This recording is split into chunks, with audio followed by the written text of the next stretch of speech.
నమస్తే, welcome to సత్యాగ్రహి. నేను శివాని. ప్రజాపాలన అంటే ఏమిటో తెలుసా? మన ఇండ్లలో పెద్ద మనుషులు సామెత చెప్తారు చూసారు, ఉలవలు తింటే ఒక న్యాయం, ఊతలు తింటే ఇంకో న్యాయం అని.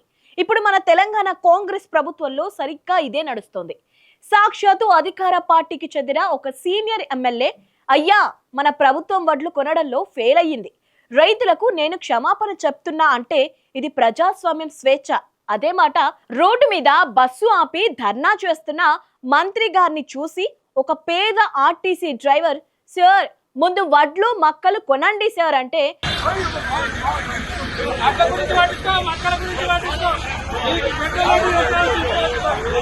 అది నేరం, పాపం. అలా అన్నందుకే ఆ డ్రైవర్ ఉద్యోగమే పీకేశారు.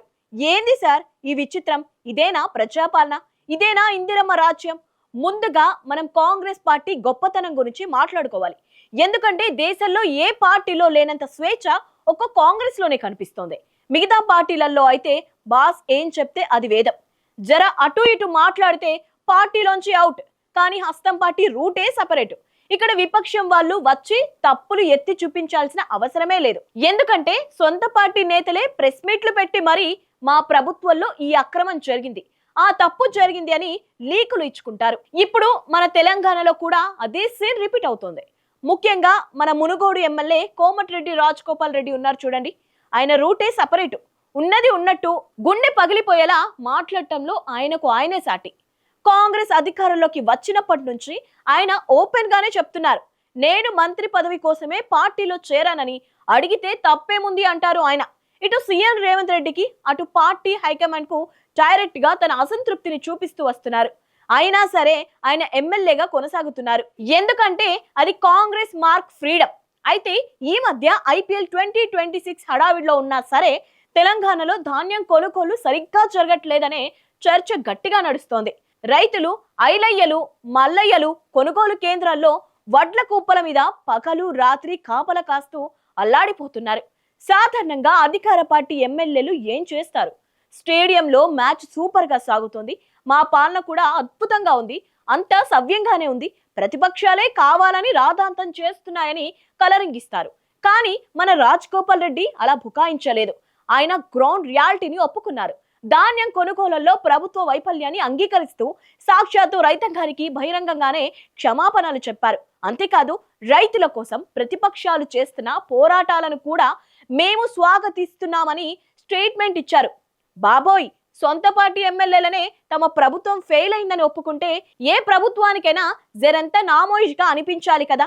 సాక్షాత్తు అధికార పార్టీ నేతకే అసహనం వస్తే ఇక అన్నదాతల ఆగ్రహం ఏ రేంజ్ లో ఉందో అర్థం చేసుకోవచ్చు. రైతులకు ఇబ్బంది అయింది. కల్లాలల్లో 15 రోజుల నుంచి రైతులు ఇబ్బంది పడుతున్నారు. ఆ మాట వాస్తవం. అందుకని మేము కూడా చింతిస్తున్నాం అందరం. డెఫినెట్ గా రైతుల కోసం ఈ ప్రభుత్వం ఎప్పుడు కూడా రాత్రి వాళ్ళు కష్టపడి రైతులకు అన్ని రకాలుగా సపోర్ట్ గా ఉండాలన్న ఉద్దేశంతో పనిచేస్తుంది. కాబట్టి రాబోయే 10 రోజుల్లో కంప్లీట్ గా ధాన్యం సేకరణ కంప్లీట్ చేస్తామని చెప్పి నేను కూడా మాటిస్తున్నా. ఇక్కడి దాకా కథ బాగానే ఉంది. ఎమ్మెల్యే మాట్లాడితే అది ప్రజాస్వామ్యం. కానీ అసలు ట్విస్ట్ ఇప్పుడు చూడండి. ప్రజల నుంచి, రైతుల నుంచి వచ్చే ఇలాంటి నిజాయితీ గల ప్రశ్నలను ఈ ప్రభుత్వం తట్టుకోలేకపోతోందా అనే దానికి జగిత్యాలలో జరిగిన ఒక ఘటనే ఉదాహరణ. జగిత్యాలలో కేంద్ర ప్రభుత్వం పెట్రోల్ ధరలు పెంచిందని నిరసిస్తూ మన రాష్ట్ర సామాజిక సంక్షేమ శాఖ మంత్రి అట్లూరి లక్ష్మణ్ పెద్ద ఎత్తున ర్యాలీ ధర్నా చేపట్టారు. రోడ్డు బ్లాక్ అయిపోయింది. అదే సమయంలో జగిత్యాల నుంచి ధర్మపురి వెళ్తున్న ఒక ఆర్టీసీ అద్దె బస్సు అటుగా వచ్చింది. ఆ బస్సు డ్రైవర్ పేరు అశోక్. పాపం, ఆయన కూడా ఒక రైతు కుటుంబం నుంచి వచ్చినవాడే. రోడ్డు మీద మంత్రి గారి ధర్నాను చూసి బస్సులోంచి చాలా అమాయకంగా ఆవేదనతో ఒక మాట అన్నాడు.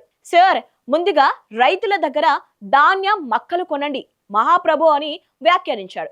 అంతే, అక్కడున్న కాంగ్రెస్ నాయకులకు ఎక్కడ లేని కోపం వచ్చేసింది. ధర్మపురి కాంగ్రెస్ మండల అధ్యక్షుడు వెళ్లి వెంటనే ఆర్టీసీ అధికారులకు కంప్లైంట్ ఇచ్చాడు. ఇంకేముంది, పిచ్చుకపై బ్రహ్మాస్త్రం వేసినట్టు నువ్వు అంత పెద్ద మంత్రిగానే ప్రశ్నిస్తావా అంటూ ఆర్టీసీ రీజనల్ మేనేజర్ రంగంలోకి దిగి ఆ డ్రైవర్ అశోక్ ను విధుల్లోకి రావద్దంటూ రిమూవల్ లెటర్ పంపించేశారు. బస్సు ఓనర్ కు చెప్పి ఆయన్ను పనిలోంచి తీపించేశారు.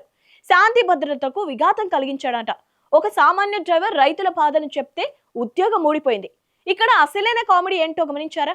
వడ్లు కొనడంలో ప్రభుత్వం ఫెయిల్ అయింది అని పెద్ద ఎమ్మెల్యే రాజగోపాల్ రెడ్డి చెప్తే అది విశ్లేషణ, ఆయనపై ఎలాంటి చర్యలు ఉండవు. పైగా ఆయన పెద్ద లీడర్, కానీ అదే మాట అచ్చుగుద్దినట్టు అదే విషయాన్ని ఒక పేద డ్రైవర్ అశోక్ అంటే మాత్రం అది క్రమశిక్షణ రహిత్యం. దానికి శిక్ష ఉద్యోగం తీసేయడం అంటే రూల్స్ అనేవి కుర్చీని బట్టి మారుతాయా సార్? ఎమ్మెల్యే అంటే ఒక న్యాయం, డ్రైవర్ అంటే ఇంకో న్యాయమా? సామాన్యుడు ప్రశ్నిస్తే ఇంత కన్నెర్ర చేయాలా? ఈ విషయం సోషల్ మీడియాలో వైరల్ అవ్వడంతో జనాలు, ప్రధాన ప్రతిపక్షమైన బీఆర్ఎస్ నాయకులు ప్రభుత్వ తీరుపై మండిపడుతున్నారు. హరీష్ రావు, గంగుల కమలాకర్ ప్రెస్ మీట్లు పెట్టి ధర్నా చేస్తామని హెచ్చరించారు.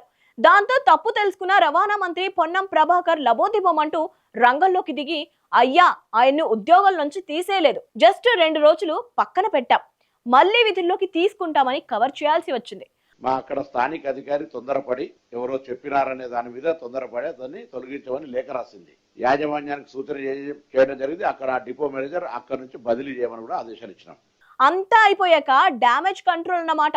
ఏది ఏమైనా ప్రజాస్వామ్యంలో ప్రజలే దేవుళ్ళు. ఓట్లేసి గెలిపించిన సామాన్యుడు ప్రశ్నిస్తే అణిచివేయాలని చూస్తే ఏ ప్రభుత్వానికైనా అది రివర్స్ అవుతోంది. డ్రైవర్ అశోక్ అన్న మాటల్లో తప్పేముంది? ఆయన తన సొంత లాభం కోసం అడగలేదు, చెమటోడ్చి పంట పండించిన అన్నదాతల ఆవేదనను వినిపించాడు.